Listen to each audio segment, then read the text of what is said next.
Kitco News special coverage of the AIBC Summit is brought to you by Coin Payments. Crypto payments made easy. How are cryptos and NFTs being utilized in the film industry today? Well, we're here to discuss this with our two guests today, James Mackie, who is a team leader at Moviecoin, and Mr. Matt Hookings, who is a producer and actor at Camelot Films. They've been involved in a number of blockbuster hits. We're talking about your upcoming projects, and you've worked with A-list celebrities as well. Welcome to the project. Welcome to the show, both of you. Thank you very much. Thanks for having us. James, let's start with you. Okay, so you are involved in a number of different projects, most recently the movie industry. Yeah. Let's talk about your involvement with the film industry, and then I want to talk about some of the projects that you're involved with currently. But yeah, tell us about your work. Okay, so in 2016, we founded Moviecoin.com. We realized that there was a space in the movie industry to fund movies. Movies, it's quite hard to get the cash and the liquid cash. So because crypto was in a bit more of a bull market at the time, we decided to build Moviecoin.com. So the way that it works is any budding producer, anybody with a script, anybody with an idea for a TV series, a documentary, or a movie can go to Moviecoin.com, upload some pictures, maybe behind the scenes, maybe some of the audition tapes. They can upload those pictures or videos without any tech experience at all. And those images will be converted automatically into NFTs and put on-chain on the blockchain. Anybody can then buy those NFTs from any secondary website or from our own website. And when they purchase that NFT, they're then given a percentage profit share, if the movie makes any money, of that profit for forever. So that's pretty much how Moviecoin works. Okay, Matt, let's talk about some of your projects.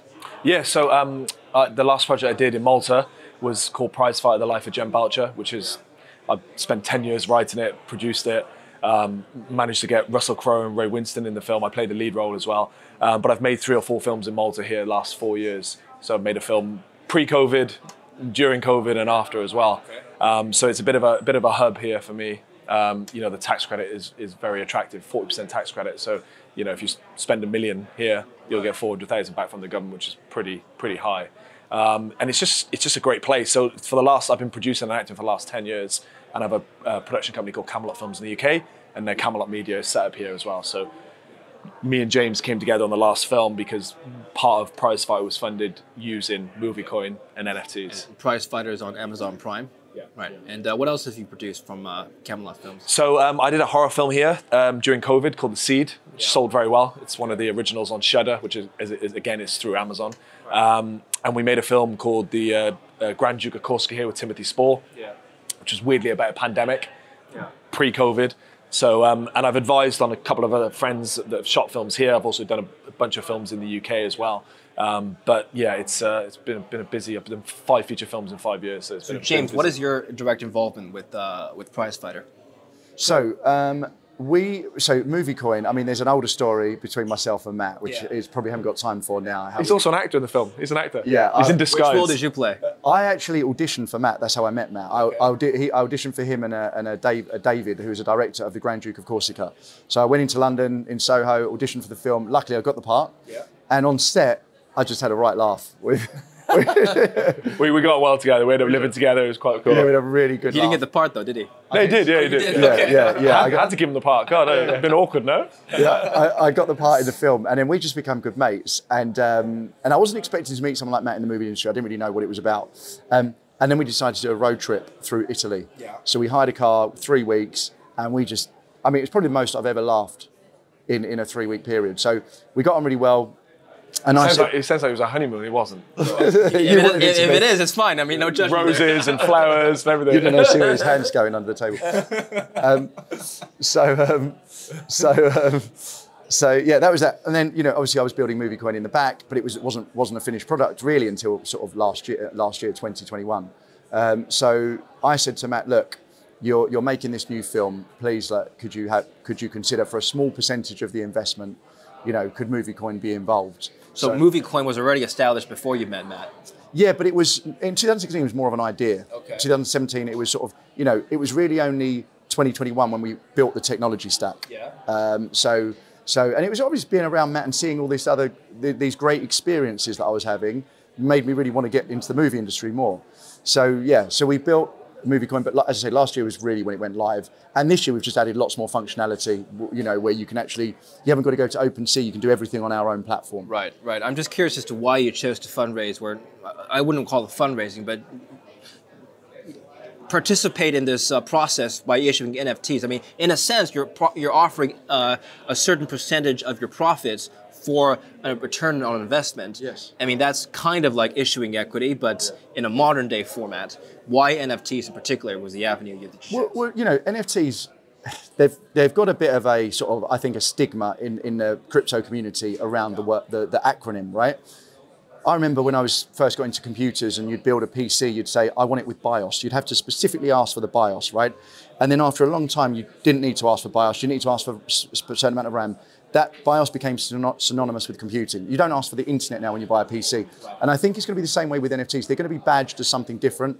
They might be called badges or tokens, and they'll be used in a different variety of ways. But primarily, for us, it fits the technology stack that we need. So it's a piece of art, piece of digital art, so behind the scenes, a picture from the movie.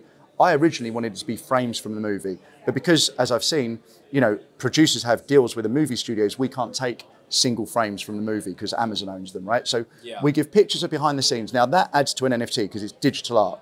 Underlying the NFT, we've got this technology that allows us to monetize and give a profit share, all baked into a smart contract. And then if somebody sells that NFT because they no longer want the profit share, they can set it along. So all of the mechanics that go along with that NFT perfectly fit what we need. It works with property. You know, actually the first large property in China was just sold with 600 flats and you know, brick by brick through NFTs, right? So people, it's just a very smart, open way, in my opinion, of you know, putting anything into a public domain and allowing a profit share. Has Amazon approached you with a similar idea? Well, this is the thing. I mean, you know, we did it with Prizefighter, we did it on a small scale essentially because you know it participated in a small part of the funding. Yeah. But I think because of the nature of it still being an Amazon film, and you know we had Russell Crowe and lots of well-known cast, I think it tickled the idea of, okay, this is where studios could go. I just did a talk with Martin Scorsese's producer at DeFi in Ireland, and he's now looking to fully fund his next film with NFTs and crypto. No way. Fully fund. Which film is this? Can you give us a name? His name's Neil's Jewel. I don't know the name of the next film, but he produced The Irishman and he produced... His name's Neil's Jewel. He's a very good guy. He basically, well, I don't know him as a person, but yeah, he's a very smart guy. But he produced The Irishman. He's passed a few things actually of ours to his friends who Matt just mentioned. So yeah, he's going to 100% fund his next movie using crypto and NFTs. So there's definitely a way, like if the studios get on board with this, there's definitely a way to really like crowdfunding kind of. Well, someone said that today. It is a little bit, but it's slightly different in the sense that there's lots of other things that could come off the back of it. I mean, the amount of times I was approached about the metaverse at Cannes Film Festival. We can screen this. We can get a video of Russell Crowe saying hello to everyone, or private video. You can buy certain things before you go into the cinema room in the metaverse. You mentioned some really interesting things this morning about how it's slightly different. Yeah, we've streamed Prizefighter in the metaverse. We've been in space metaverse. But yeah, in terms of like something like Indiegogo, which is a typical kind of fiat transaction-based Kickstarter campaign website. With ours, obviously, the benefits I just mentioned is you've got these recurring sales, right? Yeah. So if you pass on the NFT, the originator, the producer, is always going to get a percentage of his movie. So if he makes a cult movie that's not known as a cult classic at the time, and then 10 years down the line, those NFTs are sold, he's always going to do well from that, or she's always going to do well from that. So there's a myriad of benefits of using Web3, as Matt said, whether it's metaverse, whether it's more immersive experiences, you can, like some people are talking about allowing the voters, because once you're a fully successful DAO, decentralized autonomous organization, you can allow all the voters to pick the next lead of the movie, which cinema is it shown in. You can give the rights of the whole curation of the movie to the crowd. It's almost unlimited where you can go on it. Yeah. Just got to make sure the film's either really, really well received or really, really poorly received. Like The Room, for example, that would have sold really well for NAP teams.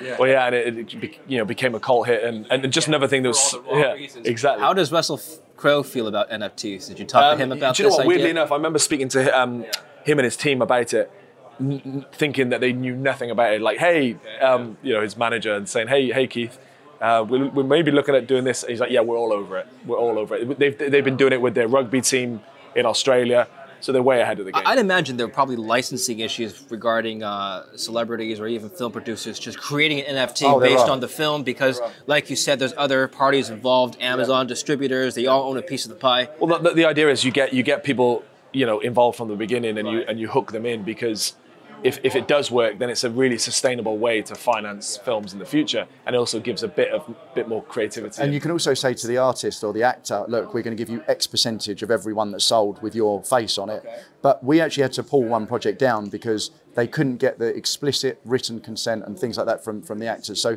you know, a lot of the time it won't work. But that's when you have to do, like, you know, landscape images or pages of the script. This is the thing, you can be creative with it, right? So you could sell pages of the script that is the own producer, the writer's work. And you could do 20 versions of each page, right? And there's 100 pages in a script. So, you know, there's lots of different things you can do. Is that allowed to be sold off? Or? If the producer says, yeah, of course. Yeah. And you got to remember, when you make a production, a lot of the stuff that's bought and paid by is owned by the production. Yeah. Amazon don't own the props, for example. Right. You know, the production owns the props, the boxing gloves. I wrote the script. For sure. So, it really allows you to be a lot more inclusive on. It's about his dad, by the way. Okay, well, that was a personal story. His dad was the British heavyweight champion, boxing champion. Wow. Okay. In 1984. It's a true story about the birth of boxing, but that story itself came in through my dad actually being a boxer. Okay. So it's a weird connection, and like I said, it took 10 years to get off the ground. And you're choosing to use NFTs to preserve his legacy, so to speak, because somebody will own a piece of that legacy through a digital blockchain asset. Tell us about the fundraising process for films overall in general. I'd like the audience to sort of understand the behind-the-scenes work of the production process, particularly from the capital raising side. There's many different ways to raise capital for films, all the way from venture capital to, like we're talking about now, a form of crowdfunding. Yeah. What's sort of the most popular or most commonly taken route for fundraising these days for films of all levels? I mean, it's extremely difficult in lots of ways. You know, the gap in budgets are diminishing now. You used to have like a low budget, you used to have a zero budget, low budget, medium budget, high budget, and then studio. Yeah. Now it's you know, it's either low budget or really high. And we fell in the middle, so it was a big challenge. Right. You know, we were trying to essentially make a studio film with studio level cast, but didn't have 50 million to throw at it, for sure, like the studio would. So there's lots of ways. I think the main benefit and sort of nugget I would give the audience and give people a thing is shooting in places like Malta. You know, if you build a film and some of it's shot in Malta and some of it's shot in Lithuania and some of it's shot in the UK, you get 3 tax credits for shooting in those locations. Malta's 40%, Lithuania's 30%, UK's 25. Yeah. So you can build like a 50-60% finance plan just off the back of it. I'm going to ask this question, whoever can take it, feel free. I had this discussion with a friend of mine who worked in the media business, and I asked him, why is it that we get so many sequels and prequels and redos of stuff that's been done 20 years ago, you know, remakes of Disney movies, whatever you have. And his answer was that the fundraising process plays a direct part in what we see in films today, because if you have a big budget film, the venture capital firms aren't going to finance it unless they know for sure it's going to do well. And one of the ways that they know for sure it's going to do well is to finance a brand that's already been proven to do well, which is why we see so many remakes and whatnot. Is that true, you think? I mean, not speaking for Matt, but yeah, I think so. Because I'm actually just an avid film. I love movies. Yeah. I used to watch one movie every day for, I don't know, 10 or 15 years. I love movies. Same for actors, okay? It's kind of unfortunate, right, for beginner actors, because if you have a completely unknown cast, apart from the odd exception, that movie won't sell in the cinemas. And you can even look at the prices that are attached to actors. So if you get a certain actor, and when the sales company writes the sales to say, right, this movie's going to make X, Y, and Z, it'll be based on the actors and how much they're going to gross on the film in the cinemas. For me, that ruins everything a little bit, right? And I don't often see films that I just am engrossed by anymore. You know, it's less and less. Whereas I think you make a really good point, where you allow the crowd to fund the movies, then it's going to be completely down to the producers' creative discretion, what they make, what they show. So, and I have to be a bit careful about what I say. I can't say buy this NFT and it's going to go up, as you know, right, because of SEC regulations. So I have to be really, well, not too careful. I just don't say that, you know, they're going to go up. It's completely down to the producers, how they make the NFTs. And we want to pull ourselves away from that.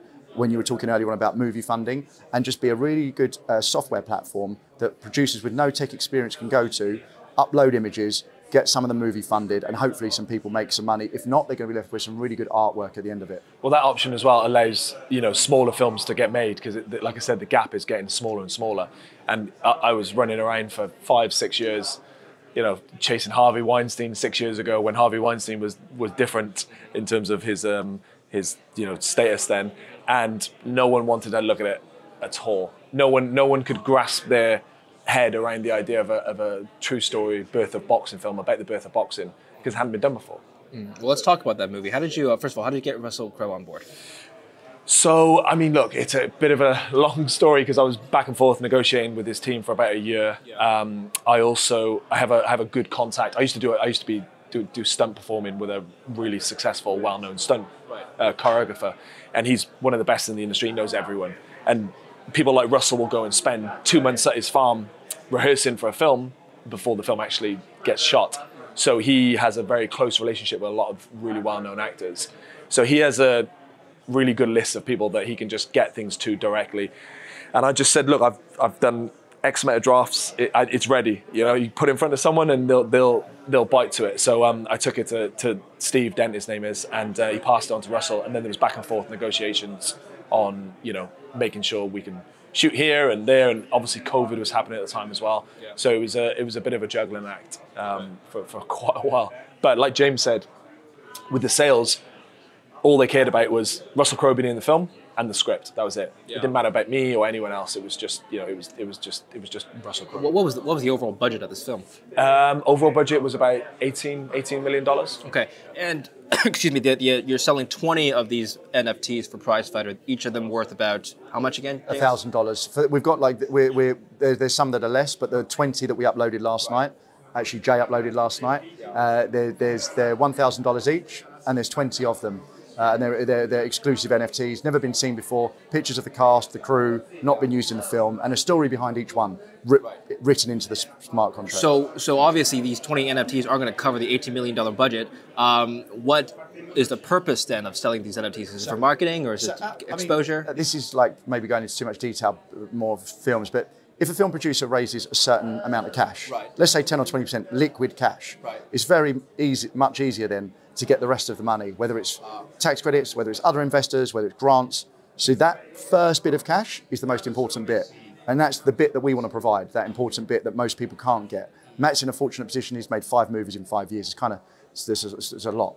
So yeah, we want to just provide a small percentage. So we're trying to sell in full, if that's the right word. Sell is the right word. We're trying to get 2% of the entire movie funded and paid back. It's a very interesting way to look at it. You also made a presentation about the metaverse at this conference at AIBC in Malta. Tell us about films in the metaverse. Is that coming up? Yeah. Do you want to go? Shall I mean, the thing is with metaverse is that it's been around. I remember being about 16, which was a long time ago, and I tried on a head-mounted display and full VR, and it didn't seem much different to how Decentraland is now, right? Okay.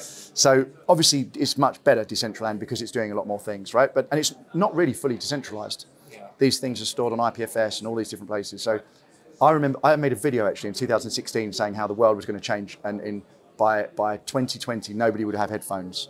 Sorry, nobody would have mobile phones. Everybody would have displays, because you can do everything, right? To me, it makes sense. If you want a really nice 60-inch screen, it's going to cost you some money.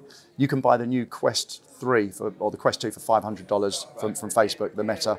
Put it on your head, and you can have a screen as big as you can see, up, down, everywhere, to watch Prizefighter. Right. You can be in a 3D world watching a 2D movie.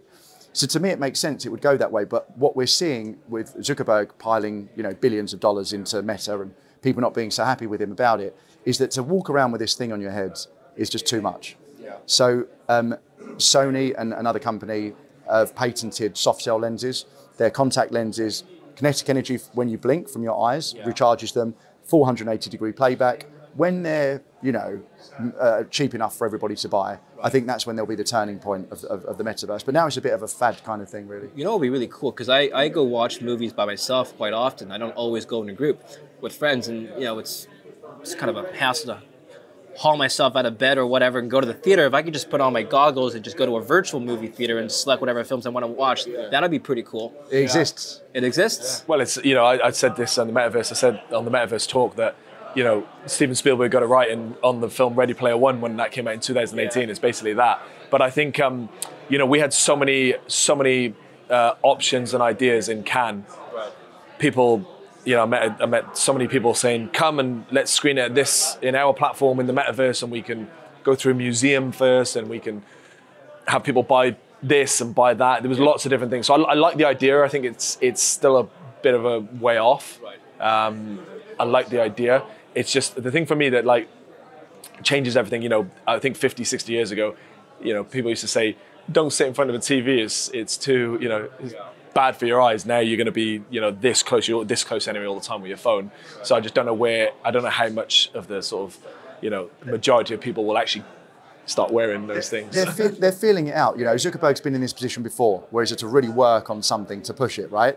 And you know, PlayStation 5 sold, he said on the Joe Rogan podcast, Meta 2, the headset, sold as many devices as the PlayStation 5 sold. So, you know, it's 2.5, 3 million. It's a lot, right? So I can't even get my hands on a PlayStation 5. But the time that people keep them on for is getting lower and lower. So that's the problem. So it's just issues that people are sort of like finding their way out with. Sure. Final question, and I'll let you guys go. We talked about the financing side. What about the creative side of films? Where is the future of films headed in terms of the creative aspect? Are we seeing a shift in the themes of the stories being told? Are we seeing a shift in the type of production, with the process of production? How are films different today than they were, let's say, 20, 30 years ago? I mean, my opinion on that is people's attention span. Oh, that's a great point. I'm surprised people still go to the theaters considering TikTok's taking over. Everything's like a minute and a half. I know, yeah, 2 seconds. I remember playing a film, it was about, I met the writer of The Deer Hunter in Cannes, and I played a film to a friend of mine. Just couldn't watch it. It just doesn't, you can't, the attention span these days for people to watch a film like The Deer Hunter, where you need to sit there and really slow your brain down and engage with this slow scene that's taken ages to build, but it's brilliant, that people could do 30 years ago. Just can't do anymore. So I think things are getting a bit more PG and a bit quicker and a bit, you know, snappier in that sense, and Netflix and the streamers are following that way. Like everything everywhere all at once, just every 3 seconds. It's just everywhere all at once. And you know, we were talking about this on our podcast. We've launched a podcast called the Boardman Podcast, which kind of taken off in a very quick time period. Yeah, great podcast. Check it out. But Boardman Podcast. You know, we said ourselves, look, how many of us now are watching films on a night? And we were like, no, we're on YouTube. Yeah. We're listening to podcasts, or we're watching quick videos that are like 10 seconds long. If you watch a good YouTube video now and count to 3, every 3 seconds, unless it's a YouTuber, every 3 seconds the camera angle will change. Yeah. Even if it's a good one of one person, it will zoom in, zoom out. I've seen that. Yeah, I noticed that. Yeah, but most people don't see it, right? They're not even aware it's happening, because the attention is just. If I keep on saying to Matt, if you made an app, TikTok 2.0, and you just went like that. Are you going to make? Does that mean you make more cuts in the film too? Is that you're?